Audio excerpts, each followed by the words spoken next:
Ladies and gentlemen, boys and girls, I am speaking of none other than the world-renowned, reverend and feared son of Irene Bing West and Clinton West and the child of the king, Dr. Cornel West.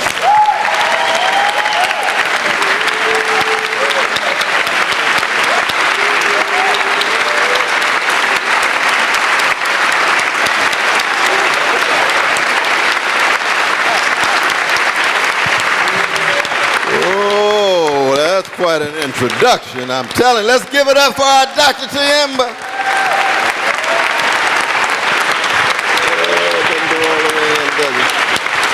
Oh, what a blessing to be here. Black Agenda Cincinnati. I salute each and every one of you for being here this morning. You can see I am in no rush. I believe in allowing the Spirit to flow. And there is a sweet spirit in this place. I want to begin by just acknowledging where we are. This is consecrated space, y'all. This is Southern Baptist Church. 100 years of struggle, 100 years of blood, sweat, and tears. You are sitting in a place where a people who have sacrificed, tried to hold on to some spirit in the face of so much degradation and feeling devalued. But in this space, they found some source of strength to straighten their backs up. And I'm glad to be here, and I'm glad to be sitting next to the pastor, Reverend Dr. Robert Eric Baines Jr. Give it up for this brother. Give it up for this brother. He's in the same tradition, same heritage. And where's Sister Daphne? Where's the First Lady? Where's Sister Daphne? There she is. Give it up for our dear sister. To open their church. It's not every church that allows me to come in and speak on a Saturday, let alone Sunday. I'm not a pastor, but I'm a Christian. Just like I love Jesus, but I'm not a pacifist. I'm a warrior. Oh, yes. I'm a love warrior. And when my fellow love warrior called me up and asked me to come, I said, oh, Brother Dwight is still on the battlefield. Brother Tillery's still on the battlefield. He's strong as ever. He is determined as ever. Let's give it up for our brother. He's the mayor. 1991 to 93, still going strong in 2017. He's a long distance runner for freedom. That's who he is. Oh, it's a blessing to see you. Still strong, brother. Oh, yes, and he's sitting next to another freedom fighter, Brother Winburn, Reverend Winburn himself. Give it up for our brother. Inside the city council, in the church. Somebody took my seat, and I appreciate it, too. Give it up for our dear brother. He's on the security, working with dignity. Your full name is? Brian Muhammad. Brother Bar Muhammad. Give it up for our brother. We love our brother. Yes, we do. And oh, Brother Bishop Hilton, my God, my God. Oh, he's been tried and he's true. And you could feel it in his words and his eloquence. Here in Cincinnati, you all have high standards because you got geniuses like Bootsy Collins coming out of here. Oh, yeah. So when I look at this brother, I see the genius of Bootsy on the one hand and the spiritual tenacity of Bishop Hilton on the other. Give it up for our dear brother. Yeah, indeed, indeed, the National Action Network with my dear brother Al Sharpton. I want you to tell Sharpton I send my love. I just talked with him on the phone last week. A lot of people say, Brother West, how can you be talking to Sharpton? You were so critical of him all through. Sharpton and I love each other unconditionally. When he's wrong, I point it out. When I'm wrong, I point it out. But we're going down together into something bigger than us. Folk need to understand that. People ask me, how come I spend time with Minister Louis Farrakhan? Minister Louis Farrakhan is my brother. I disagree with him. He disagreed with me. We come together. We confer. Something is bigger than us. That's what brings us together. Same is true with my Leak Zulu Shabazz across the board. And it's not just on the chocolate side. I like to work with my brown brothers and sisters, my Latino brothers and sisters. I like to work with my indigenous brothers and sisters. I like to work with my vanilla brothers and sisters. I see we got socialist alternative. Glad you're here, glad you're here. I was just with sisters from Seattle just last week. How come? Because no one individual, no one organization, no one structure has a monopoly on truth. Right. Truth is bigger than all of us. But the question is, what costs are you willing to pay? That's the crucial thing. What kind of fruits are you producing? We don't want to just see your foliage. Come on. Your appearance. Yeah. We want to know what you're going to throw down for. What you're going to put your body on the line for. And oh, there's the caring duo here. We got the wife and the husband. Yeah. Give it up for both of them. Oh, they are magnificent, exemplary couple. I was blessed to teach a course this summer at Dartmouth College, and there was their beloved daughter Celeste on the front row every week in every class, raising crucial questions, keeping me accountable. Because see, I'm old school, but I believe we have to be accountable to new school too. That's why I was glad to see Brother Cedric. Where is he? Where is he? Give it up for this young brother. Oh, that's real. That's very real. Today is the 91st birthday of a genius called John Coltrane. September 23rd, 1926, a genius was born in gut bucket Jim Crow, North Carolina, Hamlet, North Carolina, called John Coltrane. He was an only child. His grandfather was the most famous, hard-working, truth-speaking Negro in North Carolina named Reverend William Blair of AME Zion Baptist Church. And I'm Baptist, so I like to include that Zion in there. So our AME brothers and sisters who we love, they can't take credit for the AME Zion Baptist Church, you see. And John Coltrane would not exist if there were not for a black preacher in Philadelphia who was responsible for him finding his voice, because in his life, his grandfather, his grandmother, his father all died in a matter of months. He was an only child. He only had Cousin Mary as a friend. His mother went to Philadelphia. He blew his horn by himself senior year trying to bring back his loved ones. But when he got to Philadelphia, he kept blowing his horn in the projects, in public housing. And they said, this little Negro got to go. He's making too much noise. And right before he was ready to pack the bags, a black preacher knocked on the door of the Coltrane and said, I know you're having trouble with your little Negro making a lot of noise with this horn. But here's the keys to my church. He can play anytime he wants, in the morning, in the afternoon, in night. Use my church anytime for this little brother. And so when John Coltrane played A Love Supreme, he wasn't talking about something abstract. He was talking about something concrete. He was remembering that preacher who gave him an opportunity to find his voice. And that's why we're here today for Black Agenda Cincinnati. We're here to remember the tradition of a people. There has been no other people in the modern world who have been hated for so long, for so intensely, so chronically, so systematically, who have taught the world so much about how to love. Taught the world about love. Martin Luther King Jr.'s love doesn't come from the heavens. It comes from a tradition of a family, comes from a tradition of a church, comes from a tradition of music that made a difference, the music that was tender and gentle like the voice of David Ruffin. I like the falsetto of a genius from Birmingham called Eddie Kendricks or Donny Hathaway. These are not just entertainers. These are love warriors who set the standard of being free, but also tender. And when you really love folk like Black Agenda Cincinnati, then you hate the fact that people are being treated unjustly. You loathe the fact that people are being treated unfairly.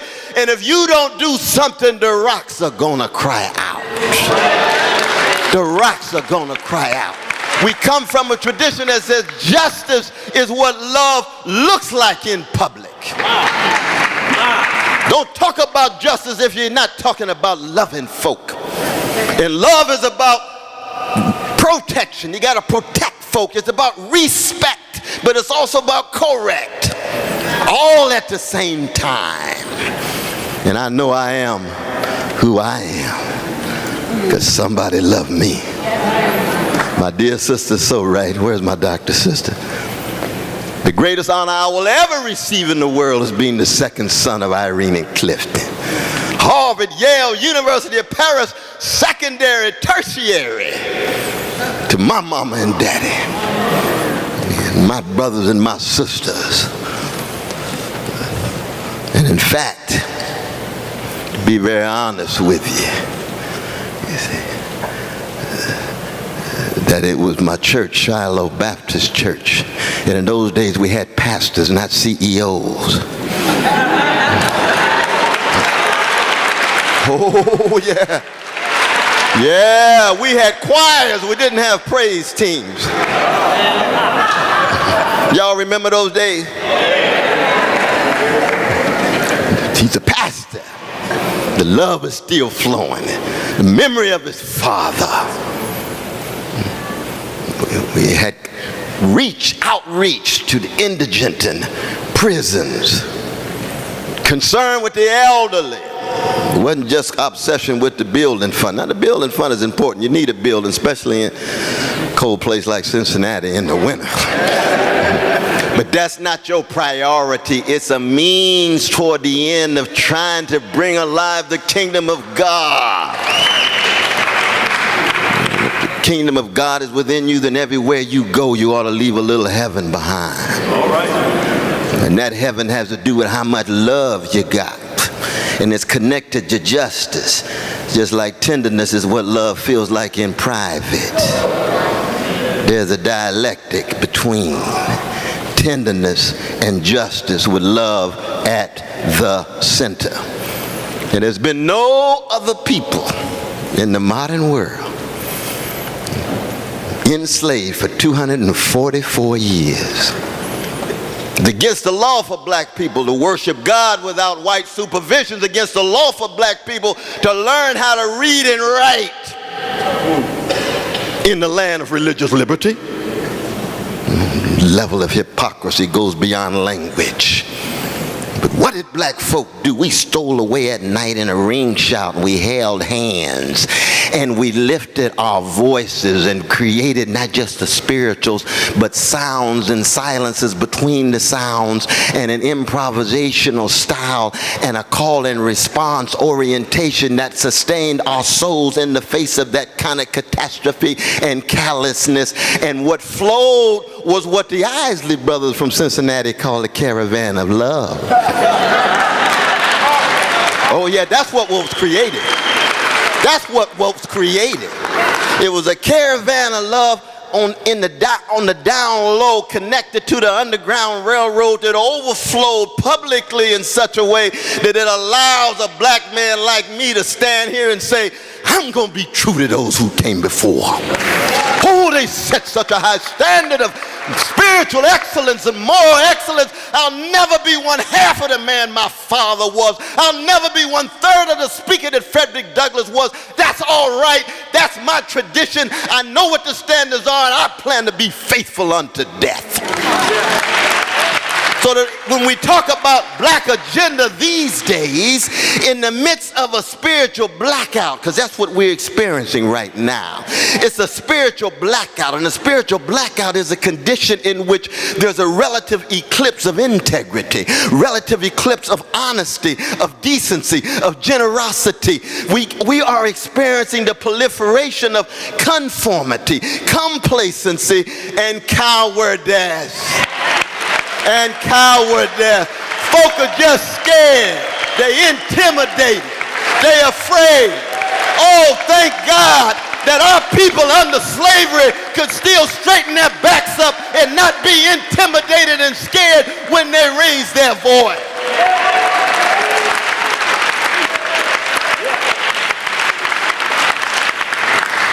We could call it the niggerization of a people.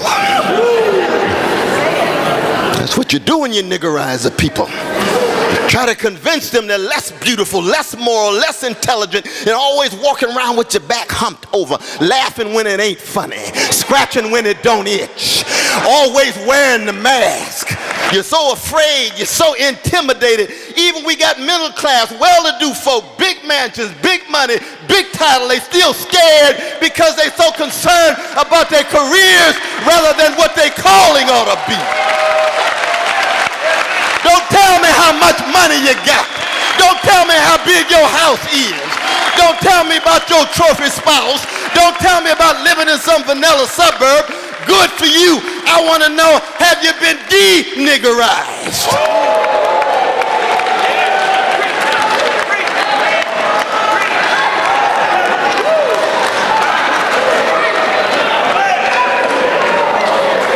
I'm a Jesus-loving, free black man. And my Jesus is in the de-niggerizing business. Because when you get that love injection, when you really get your world turned upside down, when you're really connected to the kingdom, you straighten your back up. Straighten it up. Used to be a brother that played piano in my church. Every fifth Sunday, we knew him as Sylvester, but he's known through the world for the genius that he is. His name is Sly Stone. He's from Vallejo. I'm from Sacramento, chocolate sides of California. And he wrote a song called Stand, You've Been Sitting Much Too Long. There's a permanent crease in your right and wrong. Stand, there's a midget standing tall and the giant beside him about to fall. Stand, he got theological. He was a PK too. He said there's a cross for you to bear, things to go through if you going anywhere. Come on. All right. The cross. Must Jesus bear the cross alone and all the world go free? No, there's a cross for everyone, and there's a cross for me. What does that cross signify? Unarmed truth. That's what that cross is about. That's why our secular brothers and sisters, our beloved Muslim brothers and sisters, our Jewish brothers and sisters, our Buddhist brothers and sisters, they still understand what unarmed truth is in their tradition. The condition of truth is always what? To allow suffering to speak. If you want to make sure that somebody's not telling the truth, all you got to do is see whether they're allowing suffering to speak, and then allow that echo of the 25th chapter of Matthew. Are the least of these suffering allowed to be heard? And we're talking about the brothers and sisters in the prisons. We're talking about our precious brothers and sisters in the hood. Are we talking about the disabled and the physically challenged? Are we talking about the children who are so unprotected, caught between police brutality and police murder on the one hand, and also dealing with the gangs on the other? Just out there dangling all by themselves, looking for protection, looking for some recognition, looking for some association. Where is our love? Where is our focus? What are we spotlighting? And we should be very honest about this as black people, because the issue of class has always been one fundamental issue among others. There's no doubt in my mind that if our precious brothers and sisters of the middle classes, members of Jack and Jill and ever such wonderful organizations, oh, if those youth were going to prison at the same level as our precious brothers and sisters in the hood, we'd have different kind of black leadership. We'd have different kind of black public discourse. intercourse. We'd have different kind of involvement with black middle class folk. I'm not saying that we can't come together. We've got to come together. But we've got to love our everyday brothers and sisters with the same level of intensity as those who are in high places. Oh, that's my tradition. That's my tradition. Don't talk about Jamal and Letitia like somehow they outside of your community just because they're not doing the right thing. They can change. And the Shuttleworth family understands this. They're coming right out of the same tradition of Brother Martin and Brother Fred and the others. And they learned in Vacation Bible School. Jesus loves the little children, all the children of the world, red and yellow, black or white, they all precious in his sight. He didn't say, oh, if they live in this neighborhood, they're not as precious as if they live in this neighborhood. Oh, sookie, sookie now. You going to meddling, Brother West? No. If you're on the love train, you're on the love train. And it's got to go all the way down. And that means that your analysis in the black agenda has to look at the world through the lens of the least of these. They're not an afterthought. What does it mean to look at the lens of the least of these? Well, look at the history of America. We hear all the time. Slavery was America's original sin. That's a lie. The treatment of our precious indigenous brothers and sisters was the original sin. That was white supremacy at work. Genocidal, stealing land, violating men, women, children across the board. We've got to have spiritual integrity and moral consistency. It's not just about us just because we catching hell. We got a morality, we got a spirituality about us as a people. Now slavery was number two. Barbaric, bestial. America has yet to come to terms with the truth about itself. That's why they can't talk about reparation. That's why they can't tell the truth of what was done. Oh no, you want to be some city on the hill, but you're treating this slice of God's children like they are cockroaches. We remember, and you ought to be glad that when we remember with love. Because for people to be terrorized for 400 years and decide not to be a black Al-Qaeda, not to be a black ISIS, we produce Ida B. Wells Barnett, we produce Frederick Douglass, we produce Harriet Tubman, we produce Sojourner Truth. We could have produced black terrorists terrorizing everybody else. We said, no, you terrorize us, we want freedom for everybody. That's a love train. Didn't have to be that way. If black people had produced black Al-Qaeda, there had been a civil war every generation. Civil strife every day. I tell my brothers and sisters on the vanilla side of town, I say when you see black people, you ought to just give them a standing ovation. Just give them a standing ovation. True. Didn't have to produce Martin Luther King Jr. Didn't have to produce Ray Charles's love, Aretha Franklin's love. It could have been hatred all the way down. And it's an interesting question that if there had been black supremacy for 400 years, if black folk had enslaved white folk for 244 years, if black folk had lynched precious white brothers and sisters every 2.5 days for 55 years, do you think that white brothers and sisters would have produced a white Martin Luther King Jr.? We don't know. White folk got some decent folk. And they got a lot of cousins too who need some work. I saw some of them in Charlottesville. Oh, they stand in my face, cussing me out, trying to spit on me. I said, y'all don't understand. If I lose my Holy Ghost for 1 minute, it's gonna be a violent situation.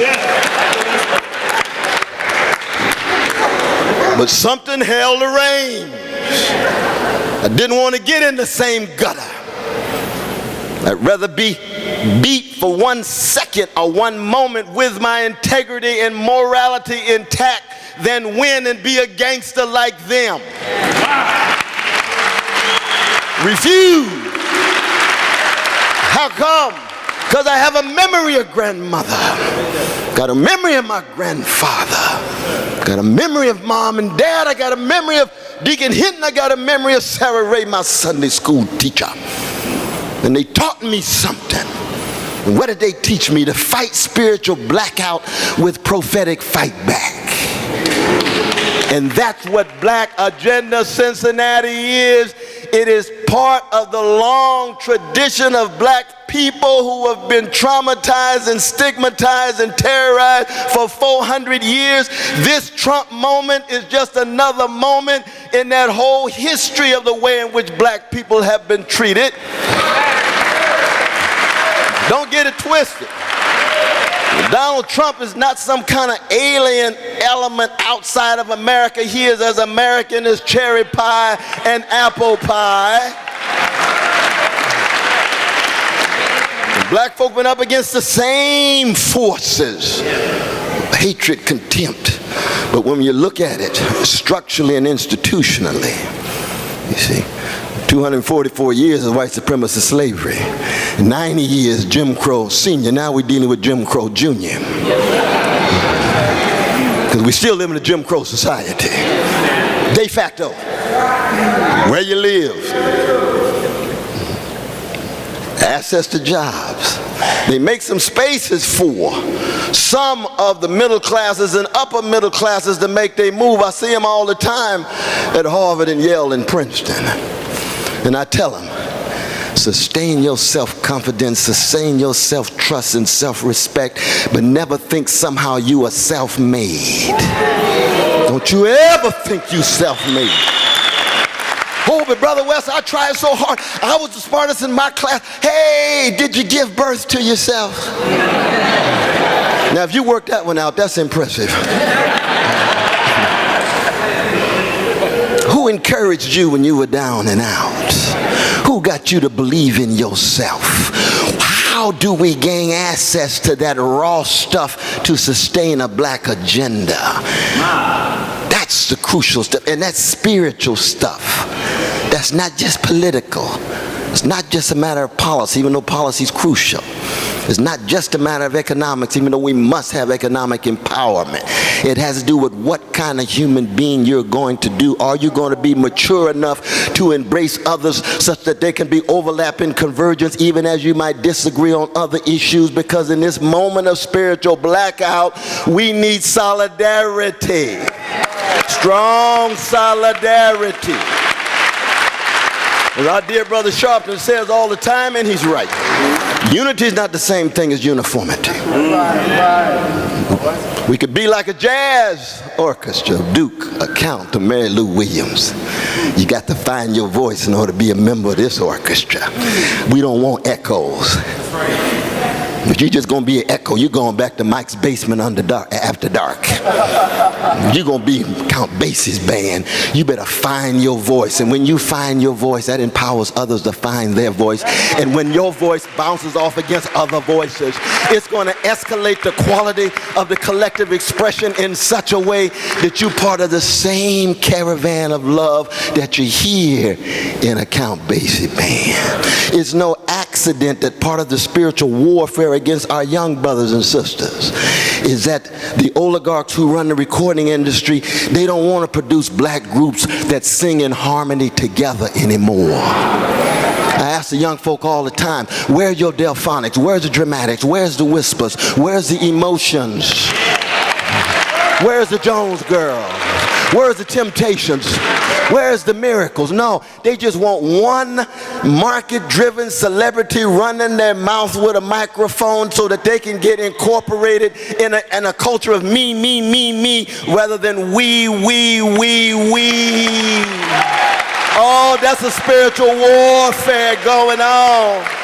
Strong. We got magnificent talent, young folk who do sing together, but they can't get a contract because that display of unity, that display of harmony, that display of tenderness, that display of gentleness in the sound of the music and the majesty of the sound empowers folk to think in a we consciousness, not just I.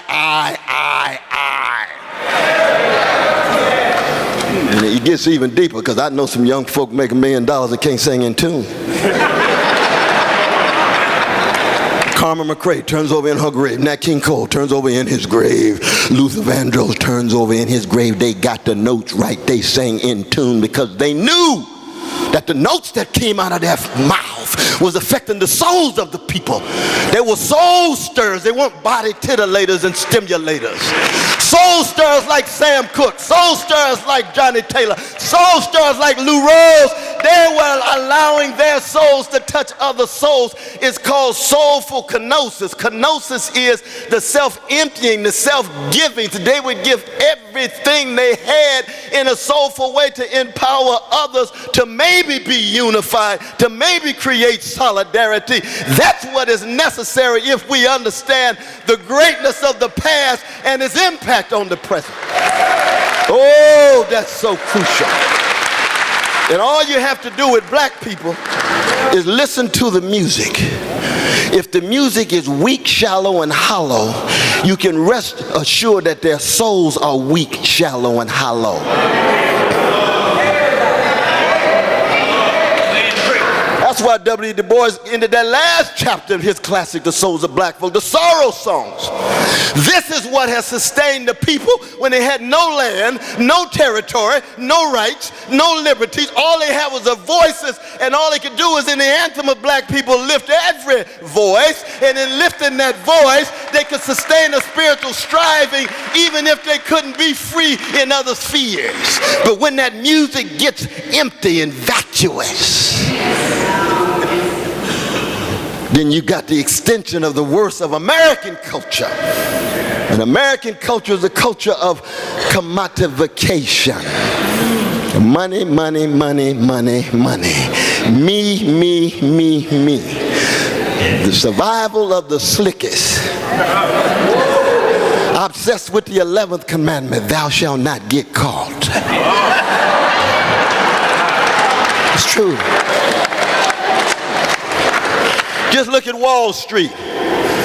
Massive criminality, insider trading, market manipulation, fraudulent activity, predatory lending. How many Wall Street executives went to jail? Zero. And let Jamal and Letitia get caught with a crack bag tonight. Let them get caught with cocaine. Let them get caught with marijuana and bring down the weight of the law. That's what makes the system so racist. That's what makes the system so classic.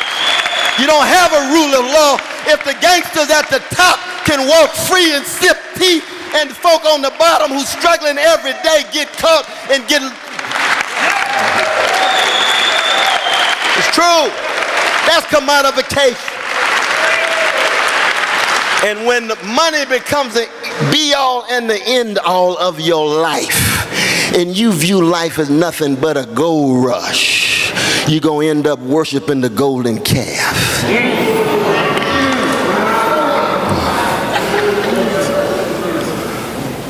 And whoever has the gold will rule and act as if that's the law. That's much of the history of black folk right there. Gangsters running things, hating black folk, callous treatment, and thinking that somehow that's normal. And then trying to convince successful Negroes that they are to be well adjusted to injustice. Don't worry about them. You doing all right. Don't worry, they not doing, you the one doing well. We gonna elevate you. That's what we love about James Baldwin. That's what we love about Amir Baraka. Yes. They tried to elevate them in an isolated way. They said, we won't let you do it. We're not gonna be your darling. They tried to do it to me in the 1990s with Race Matters. Oh my God, we got a new Negro on the scene. They want to make me the HNIC, the head Negro in charge. Oh, put him on TV, put him on radio. Make sure that he doesn't say anything too radical. Nation of Islam, y'all used to march against me. I used to love it too. They said, no, we're going to keep you accountable. I said, I like that. I'm part of the call and response tradition. Better not join the Million Man March. Oh, no, Mr. Louis Farrakhan, he hates everybody. No, you haven't met him, have you? I got my critique of him. Yeah, we wrestle with patriarchy. We wrestle with homophobia. We wrestle with transphobia. I'm going to keep track of everybody. But there's no doubt he hates white supremacy. And he's got a deep love for black people. As he understands it. And we contest. So you had to shatter that success narrative that doesn't include everybody. Shatter it. Kick it to the side. And yes, you're going to pay a cost. No doubt about that, brother. That's all right. The love of the people has a gravitas that a reputation in the mainstream falls short of. In fact, anytime the mainstream and the establishment is patting you on the back over and over again, and you a black man or woman, you need to check yourself. Check yourself. Get your soul intact. Do you know who Marcus Garvey was? Do you know who W.E. Du Bois was? Do you know who Ella Baker was? Do you know who Fred Shuttleworth was? Do you know what they sacrificed?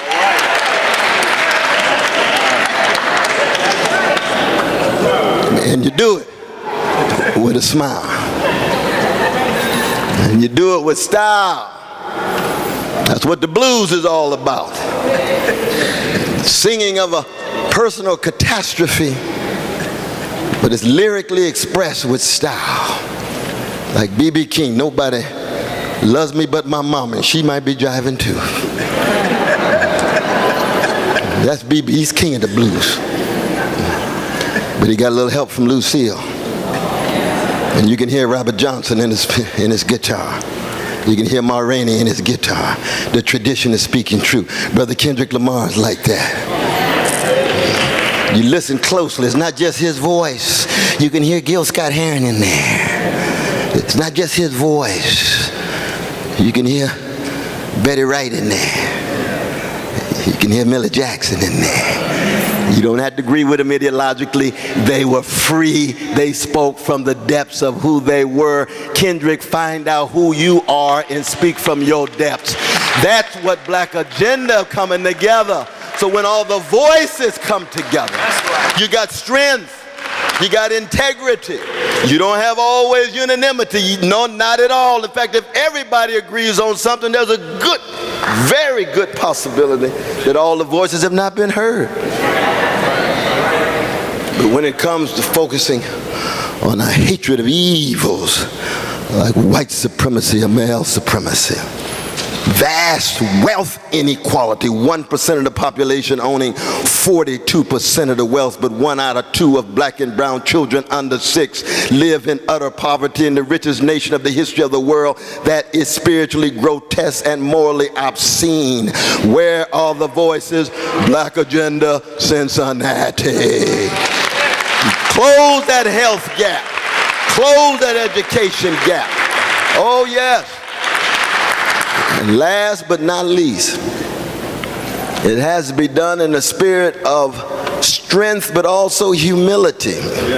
And humility in a market-driven culture is usually associated with the losers. It's like Jesus on the cross. Compassion. That's for the losers. If you want to win, you got to be manipulative. You got to dominate people. You got to use people. You got to abuse people. That's the only way you can be successful. Sell your soul for a mess of pottage and be highly successful, and see how long you can sustain yourself when your mama dies at her funeral. Because that's where you'll be tested. That's when you find out who you really are. That's when you come to terms with relation to tradition. That's when you come to terms with what you are bequeathing to the younger generation. And the younger generation would always want to see a sermon before they hear one.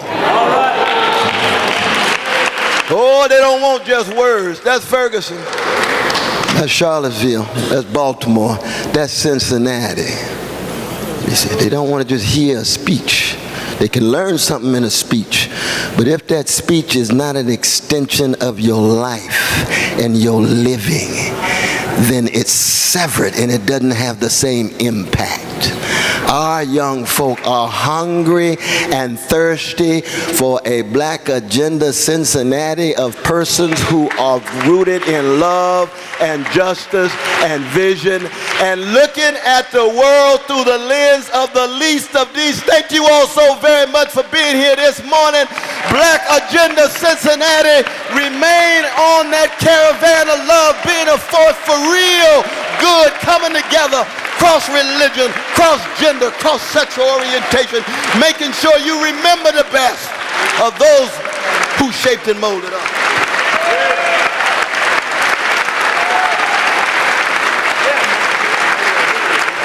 Woo!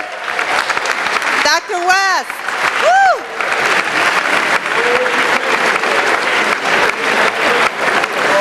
Dr. Cornel West. Stand up, everybody. Straighten your backs. Don't be intimidated. Okay, we're going to have award presentations. I want to just point out a few people that I didn't mention before. Sister Victoria Strawn is here in the audience.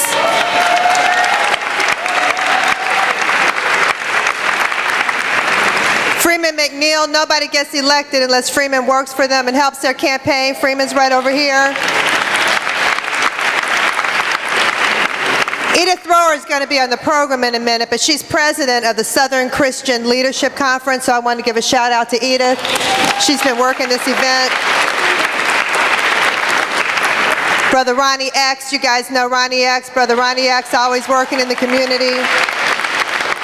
And then I want to just take a minute because, you know, we lost Chris Nelms in the past few days. He passed, one of our Cincinnati School Board members and leaders in the community. And so we give our prayers to his family. I want to let you know that his going home service is on Monday. A visitation is at 10 a.m. until noon. And then the service starts at noon, and it's at Landmark Baptist Church, 1600 Glendale Milford Road, Landmark Baptist Church, and that's on Monday. So just want to make sure everybody knows. People have been asking, when is the service for Chris Nelms? Okay, so I'd like to bring up Renee Mahaffey Harris with the Center for Closing the Health Gap. She is going to make some award presentations. All right. Well, good afternoon.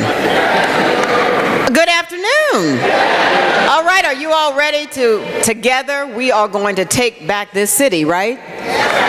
And you know why we have to take back this city?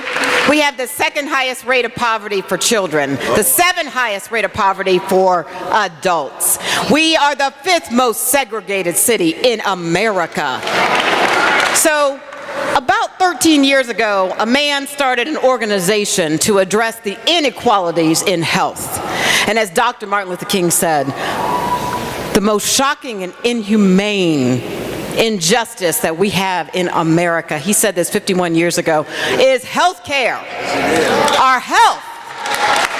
So I want to congratulate and honor our CEO who started this organization because he read that quote. And unfortunately, that quote is still so true today.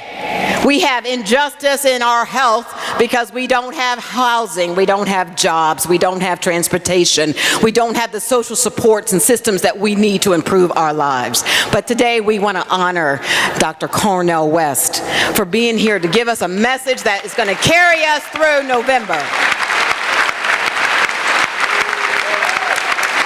So I asked Patricia Milton to read a few lines of a citation that we have to present. So we are going to present a citation of excellence to Dr. West for being here with us.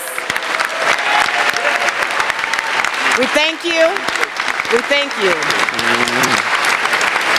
Now I'd like to ask Russ Harrison, Edith Thrower to come forward to present another citation from the Black Agenda.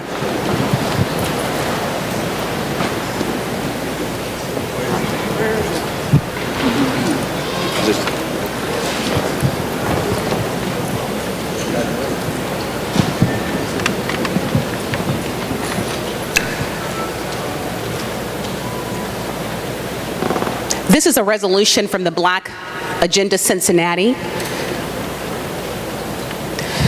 We're presenting this resolution of community service to Dr. Cornel West. We are honored to do so. It is well-deserved. Amen. And we are so glad that you came to inspire us today. Thank you, sir.